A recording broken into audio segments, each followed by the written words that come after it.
మలయాళ చిత్ర పరిశ్రమకు చెందిన మరొక వివాదాస్పద వార్త ఇది.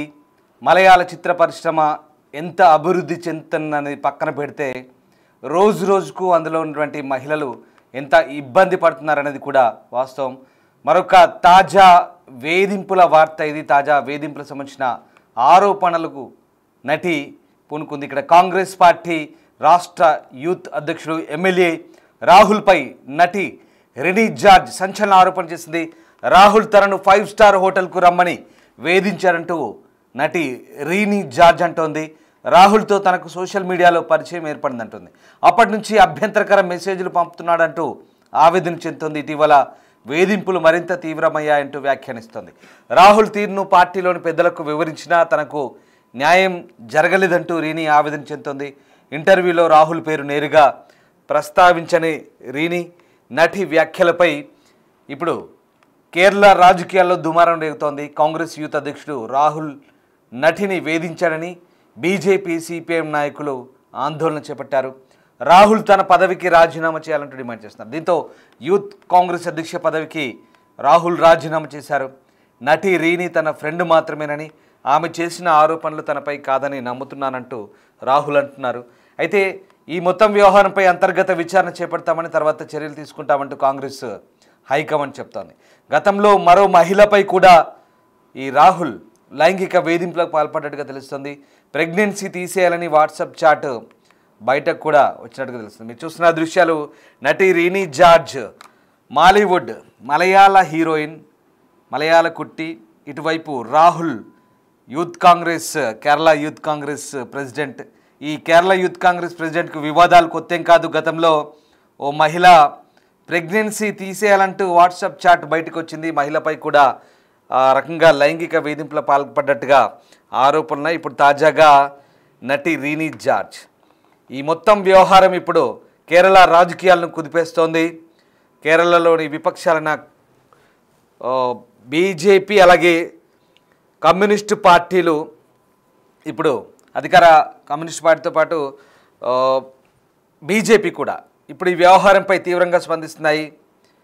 అతనిపై పార్టీ క్రమశిక్షణ చర్యలు తీసుకోవాలంటూ చెప్తున్న పరిస్థితి. సో మొత్తం మీద మలయాళం మూవీ ఇండస్ట్రీ రోజు రోజుకు అనేక సమస్యలు ఎదుర్కొంటున్నట్టుగా మనకు అర్థమవుతుంది. అందులో ముఖ్యంగా మహిళలు, ఇండస్ట్రీ మొత్తం అనలేం కానీ మహిళలు, మలయాళ మూవీ ఇండస్ట్రీకి సంబంధించినటువంటి మహిళలు గతంలో కూడా తీవ్రమైన ఆరోపణలు వచ్చాయి. మాలీవుడ్ సంబంధించి ఇప్పుడు తాజాగా మరొక ఆరోపణ ఇది. లేటెస్ట్గా నటి రినీ జార్జ్ తాను చిక్కుకున్న వలలో నుంచి బయటకు వచ్చింది. ఓ యువ ఎమ్మెల్యే తనను 5 స్టార్ హోటల్కు రమ్మంటున్నాడని, అభ్యంతరకరమైన మెసేజ్లు పంపిస్తూ వేధిస్తున్నాడని సోషల్ మీడియా వేదికగా ఆవేదన వ్యక్తం చేసింది. ఆ నాయకుడు తనను హోటల్ గదిలోకి రమ్మంటున్నాడని ఇప్పటికే పలుమార్లు ఫిర్యాదు చేసినప్పటికీ ఆ పార్టీ అధికారులు చర్యలు తీసుకోలేదంటూ నటి ఆరోపిస్తోంది. ఇప్పుడు ఆ నటి రినీ జార్జ్ ఆరోపణలు సినీ పరిశ్రమలోనే కాదు రాజకీయాలను తీవ్ర ప్రకంపన సృష్టిస్తున్నాయి. అయితే ఆ ఎమ్మెల్యే పేరు కానీ అతని పార్టీ ఏంటనేది మాత్రం నటి రినీ జార్జ్ వెల్లడించలేదు. సోషల్ మీడియా ద్వారా తాను ఆ రాజకీయ నాయకుడిని కలిశానని, 3 ఏళ్ల క్రితం తనకు అతని నుండి అభ్యంతరకర మెసేజ్లు వచ్చాయంటుంది. అలా వచ్చినప్పటి నుంచి అతని అనుచిత ప్రవర్తన ఇంకా ఎక్కువైందంటూ ఈ నటి చెప్పుకొస్తోంది. సో మొత్తం మీద సంబంధిత పార్టీ సీనియర్ నాయకులకు తను ఫిర్యాదు చేసినప్పటికీ పట్టించుకోలేదంటుంది. కానీ ఆ యువ నాయకుడికి మాత్రం పార్టీలో ప్రముఖ పదవులు లభిస్తూనే ఉన్నాయంటూ నటి రినీ జార్జ్ ఆరోపిస్తున్నారు. అంతేకాకుండా నువ్వు వెళ్ళి ఎవరికైనా చెప్పుకో, ఎవరు పట్టించుకుంటారు అంటూ అతడు తనను బెదిరించినట్టుగా కూడా చెప్తోంది. సో ప్రస్తుతం నటి రినీ జార్జ్ చేసిన ఆరోపణల వీడియో సోషల్ మీడియాలో వైరల్ అవుతోంది. ఈ క్రమంలోనే మలయాళ సినీ పరిశ్రమ పెద్దలు ఆ సదరు పార్టీ హైకమాండ్ యువ నాయకుడిపై ఎలాంటి చర్యలు తీసుకోనున్నారనేది తెలియాల్సింది. అలాగే ఇటీవలే అమ్మా ప్రెసిడెంట్గా ఎన్నికైన శ్వేతా మీనన్ సైతం ఎలా రియాక్ట్ అవుతుందనేది ఉత్కంఠ రేగిస్తుంది. అమ్మ అనేది మలయాళ చిత్ర పరిశ్రమకు సంబంధించిన నటీనటుల సంఘం. అది మన దగ్గర మా ఎలాగా ఉందో మూవీ ఆర్టిస్ట్ అసోసియేషన్, అక్కడ అమ్మ అంటారు, తమిళ్లో నడిగర్ అంటారు.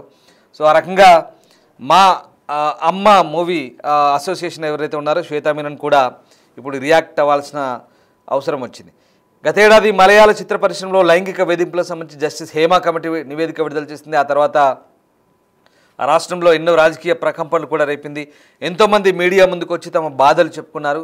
రిటైర్డ్ హైకోర్టు జడ్జి హేమ ఆ కమిషన్కు నాయకత్వం వహించారు. నటి శారదతో పాటు మాజీ civil service official KG Vatsala కుమారి ఆ కమిషన్లో సభ్యులుగా ఉన్నారు. సో ఆ రకంగా గతంలో హేమ కమిషన్ రిపోర్ట్ తర్వాత ఇప్పుడు మళ్ళీ తాజాగా మలయాళ ఇండస్ట్రీలో ఈ మరిన్ని కొత్త ఆరోపణలు తెరపైకి వస్తున్నాయి. ఇప్పుడు ఏకంగా ఇది బయటి వ్యక్తులు, అప్పుడు అంటే వితిన్ ఇండస్ట్రీ. సో ఇక్కడ ఇది బయట వ్యక్తులు, ఇది ఒక రాజకీయ నాయకుడి ప్రమేయం. ఇక్కడ ఆ నటి చూస్తున్నారుగా, ఆమె ఇగో ఈ పక్కన ఉన్నాడే యూత్ కాంగ్రెస్ నాయకుడు నేత, ఈ నేత ఆమెను వేధించినట్టుగా ఆరోపణ చేస్తున్నారు. సో నేరుగా ఎక్కడా పేరు పార్టీ చెప్పనప్పటికీ ఇతనే ఆ నేత అనేది బహిరంగ వాస్తవంగా అందరూ చర్చించుకుంటున్నారు. సో ప్రస్తుతం అతను స్వచ్ఛందంగా తన పదవికి రాజీనామా చేసినప్పటికీ పార్టీ చర్యలు తీసుకోవాలి, పార్టీ నుంచి అతన్ని పూర్తిగా తొలగించాలి అంటూ మిగతా రాజకీయ పక్షాలు డిమాండ్ చేస్తున్నాయి. సో ఆ రకంగా ప్రస్తుతం ఆ నటి ఆరోపణలు కలకలం రేపాయి. దీంతో ఆ పార్టీ రాష్ట్ర యువజన విభాగం అధ్యక్షుడు రాహుల్ మామకుటెత్తిల్ ప్రస్తుతం తన పదవికి రాజీనామా చేశారు. అలాగే ఆయన పాలక్కాడ్ నియోజకవర్గానికి ఎమ్మెల్యేగా కూడా ఉన్నారు. అదూర్లోని తన నివాసంలో మీడియాతో మాట్లాడారు, తన రాజీనామాను ప్రకటించారు. తనపై వచ్చిన ఆరోపణలు ఆయన తోసిపుచ్చారు. ఆ ప్రముఖ పార్టీ చెందిన యువనేత తనతో అనుచితంగా వ్యవహరిస్తున్నారంటూ 3 ఏళ్లుగా వేధిస్తున్నారంటూ రీనీ జార్జ్ అనే నటి ఓ ఇంటర్వ్యూలో ఆరోపించారు. ఈ విషయాన్ని ఆ పార్టీ సీనియర్ల దృష్టికి తీసుకెళ్లిన ప్రయోజనం లేకపోయిందన్నారు. రాహుల్ పేరును ఆమె నేరుగా ప్రస్తావించినప్పటికీ బీజేపీ సిపిఎం శ్రేణులు ఆయన ప్రమేయం ఉందని ఆరోపిస్తున్నాయి. రాజీనామా చేయాలంటూ నిరసనలు చేపట్టాయి. ఈ వ్యవహారంపై పార్టీలో అంతర్గత విచారణ చేపట్టినట్లు దోషులు తప్పించుకోలేదని కాంగ్రెస్ సీనియర్ నేత వీడి సతీశన్ ప్రకటించారు. సో మొత్తం మీద ఆ నటి ఇప్పుడు ఇంటర్వ్యూలో ఈ వ్యవహారాన్ని మరొకసారి బహిర్గతం చేయడంతో ఇప్పుడు ఇది వైరల్గా మారుతుంది. అంటే ఎన్నోసార్లు ఆ పార్టీ నేతలకు చెప్పాను, అయినా అతనిపై చర్యలు తీసుకోలేదు. తాను బాధితురాలుగా ఆమె ఆ ఇంటర్వ్యూలు చెప్పడంతో మరొకసారి కేరళ వ్యాప్తంగా ఇది వైరల్ అయింది. దీంతో వేధించిన వ్యక్తి ఇతనే అంటూ చాలామంది అభిప్రాయాలు బయటకు వచ్చాయి. తర్వాత అది బహిరంగ చర్చ జరిగింది. దీంతో అతను స్వచ్ఛందంగా తన పదవికి రాజీనామా చేసినట్టుగా మనకు కనబడుతుంది. చూడాలి మరి కేరళ కాంగ్రెస్ ఎట్లా రియాక్ట్ అవుతుంది కంప్లీట్గా. అంటే ఏదైనా ఉంటే అంతర్గత చర్యలు తీసుకుంటాం, ఇప్పటికైతే మేము విచారణ చేస్తున్నామంటూ కేరళ కాంగ్రెస్ చెప్తుంది. అలాగే మరోవైపు అక్కడ అమ్మ అసోసియేషన్, ఆ నటీనటుల సంఘం ఏదైతే ఉందో దానికి సంబంధించి శ్వేతా మీనన్ ఇప్పుడు దానికి ప్రెసిడెంట్.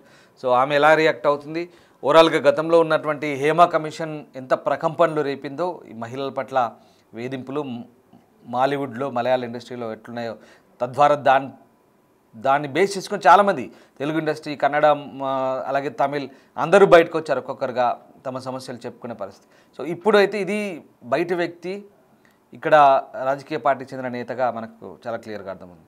సో చూడాలి కేరళ గవర్నమెంట్ కానీ, అలాగే ఈ అమ్మ సంఘం కానీ, కేరళ కాంగ్రెస్ పార్టీ కానీ ఇంకా ఎలా రియాక్ట్ అవ్వబోతున్నారు, ఇంకా ఈ ప్రకంపనలు కొనసాగుతాయి, అది లేకుంటే దీనికి ఫుల్ స్టాప్ పడబోతుంది అనేది వేచి చూడాల్సిందే.